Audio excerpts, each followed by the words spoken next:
So like you said, you know, there's people on Rikers Island that the mayor doesn't care about. And we're here today to let the mayor know that he needs to move forward with addressing that issue. He addressed that issue, that's almost half of the problem Rikers Island solved. And we here today, we have survivors of Rikers here. Put your fist up if you're a survivor of Rikers Island. Look at that. Look, survivors of Rikers, look at that. Put your fist up, keep your hand up, keep your fist up. And put your fist up if you know someone that's been on Rikers Island. Put your fist up. Put your fist up if you believe that Rikers Island should close. Look at that. New Yorkers is united on this issue. Elected officials, our city council members is united on this issue.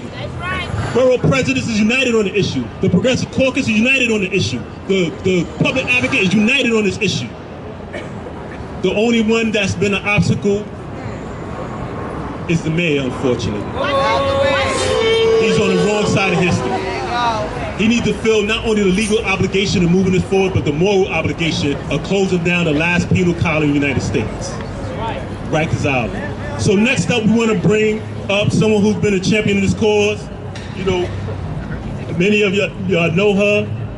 You know, she's been engaged with so many fights on the ground for years. Someone who I learned from a lot, representing the Mental Health Project at the Urban Justice Center. Put your hands together for Chaplain Dr. Victoria A. Phillips.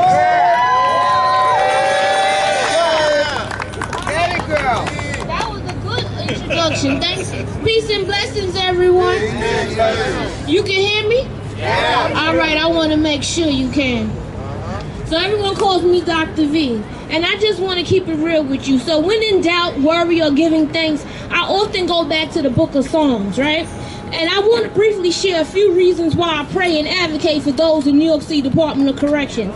See, my mama and my elders often taught me the power of praying with the book of Psalms. And so I often pray Psalms 86, bow down thy ear, O Lord, and hear me, for I am poor and needy, as is the majority of those detained in the Department of Corrections, where 85% have not been convicted of their alleged crimes, and they cannot afford their bail. I often find myself praying Psalms 91. I will say of the Lord, he is my refuge and my fortress, my God in whom I trust. When I connect with over 80% of the women who have a mental health concern, when I know that over 70% of these women and non-gender conforming people enter into incarceration or raise a survivor of sexual assault. I find myself often praying Psalms 47:7, the Lord of hosts, be is with us.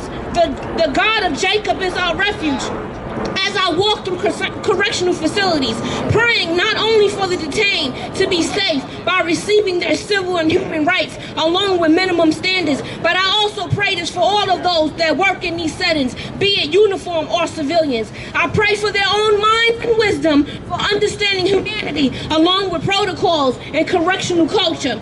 I pray all of this while understanding that the Department of Corrections staff is not equipped to provide the level of care many detainees often require. It is at these times that I find myself praying Psalms 27:7. Hear, O Lord, when I cry with my voice, have mercy upon me and answer me. As I cross the bridge towards home, leaving my community members on both sides in such turmoil and deadly conditions. How many hearts must cease to beat? How many must be returned back to the communities with injuries and emotional scars? How can we get through to this mayor that he has a legal and moral obligation to close Rikers by 2027? And I often find myself repeating, surely goodness and mercy shall follow me all the days of my life, and I will dwell in the house of the Lord forever. How many times will I pray this as I encourage one to prepare for this successful reintegration into society, or as we strive to educate and organize politicians to uplift their constituents at every level in life and holistically address the public mental health crisis accordingly with Psalms 23:6. We can do this, New York City. We can lead with humanity. Or as a chaplain, as I often say, we can lead with the Most High's love. And I often find myself lastly praying Romans 8:28.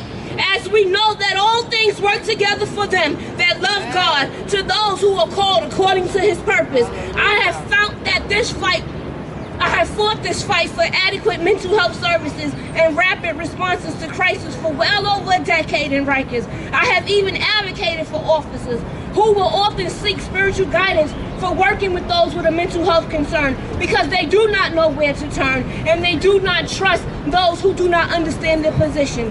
But I'll finish by saying this. It is imperative to expedite the activation of all committed therapeutic beds as the healing process for our community members cannot continue to be delayed any further. See, my faith is bigger than my fears. We can get this done, New York City, with or without the mayor. There's lives to be saved, and we can begin today. Peace and blessings, everyone.